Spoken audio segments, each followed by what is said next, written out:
always divine intervention. But there are technical solutions. All right? And the first for you all to think about in terms of you all as individuals is to define your purpose. Define your purpose. It's the hardest thing, for us to do. Look, I know what you're going to go through. I may look a lot older, but I'm not that much. You're going to walk on this campus, you're going to start walking around, and the first thing you're going to see are people you're going to be really, really attracted to.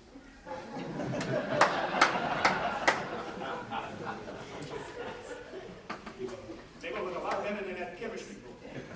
I'm going to tell you that right now. And so you're going to have to make a decision. You're going to have to make a decision on how you see. There's no panic, right? Yeah, that's right. That's what I was saying. I know you don't want to dance right now, but in your heart right now, you're like, yeah. I can't wait till this couple of days over, y'all go home. It's on. Anyway. Y'all laughing because you know it's true, but the point is there's no parent. You're the parent now. You are the parent now. You are responsible now for those actions. And bad decisions, again, that's why I started this off the way I started it off. The choices you make and the decisions you make will impact, will have an outcome. And if you make the wrong decisions, you will get a bad outcome. Trust me. You sow what you reap. If you do not study, you will fail. This is a hard university with hard-nosed instructors like me. You do not study, you will fail. There's no way around it. You were smart in high school. We got a lot of smart people here. Right? A lot of smart people here. And so because everybody's smart, you're teaching to all smart people. So that means the standard is high.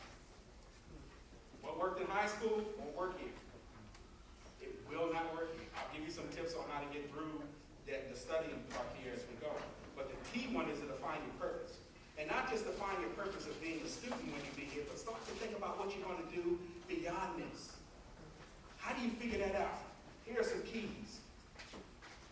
What do you desire? What thoughts, dreams, and visions stay on your mind? What stirs your passion? What makes you happy or sad or frustrates you?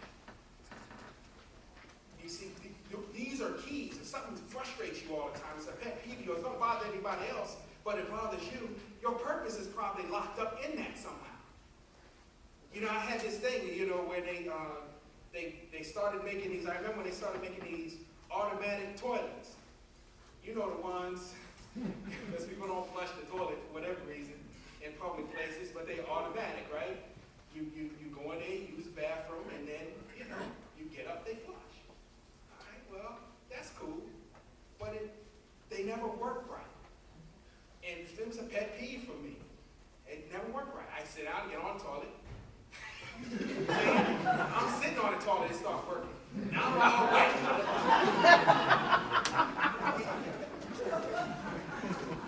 And I'm sure it happened to other people, but it bothered me.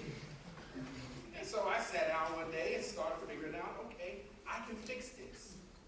And part of the reason that it bothered me, it's my area of research.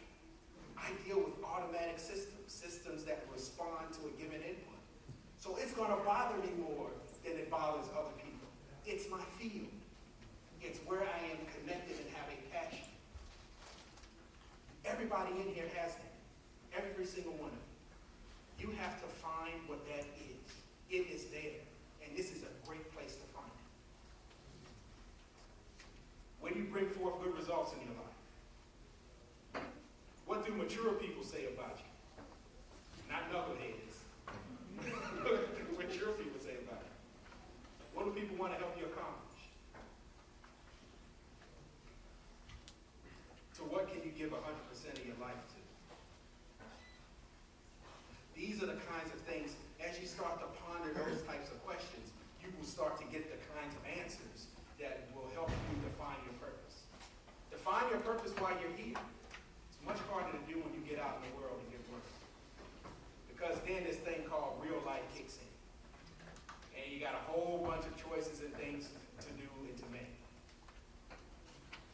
What I did when I came out of school, actually not when I came out of school, when I was a freshman, but I did it again when I graduated. But when I was a freshman, somebody told me to have a goal for every class, for every test, and for every test and for every class I took, he told me to write down a goal and write that goal down at the beginning of every quarter. I was on semester then, so you write down at the beginning of every semester. And you know, you are 90% more likely to achieve a goal if you just simply write the goal down. You should do that. So right now, you guys get your schedules. Some of you have them. Some of you will be getting them soon. For every one of those classes, you need to write, here's what I want to do on my exams, here's what I want to do on my homework, and here's what I want to get into class. You write that goal down. It's extremely important. But then beyond that, think about what you want to do in 5, 10, and 15 years out.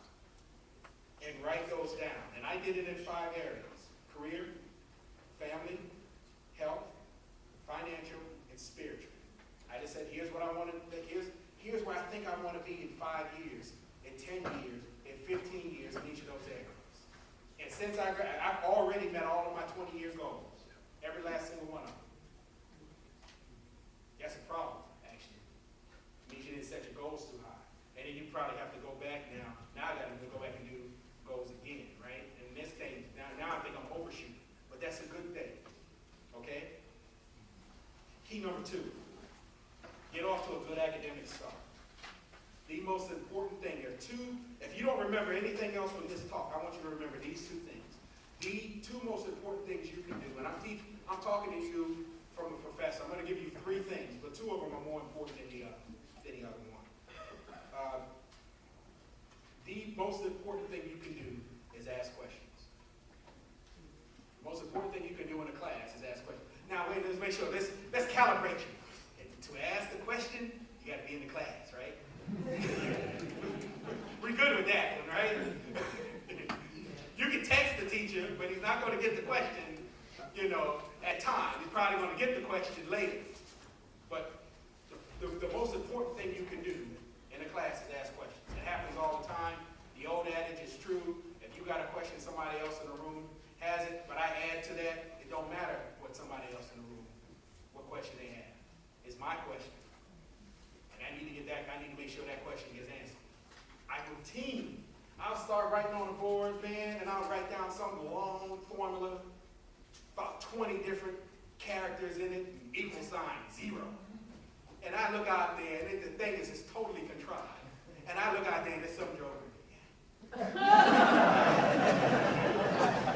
and as soon as I see them shaking their head like they understand, I said, can you come and explain to me the next step?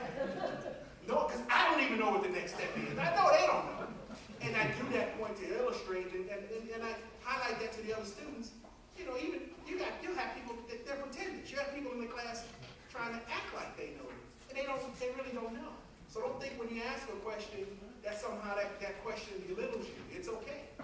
Ask the question, and it doesn't matter. Even if it does belittle you, even if they say that's a stupid question. They are some stupid questions. It's a stupid question. So what? If you need to have an answer, it goes back to your purpose. Your purpose is to get out of here with that degree.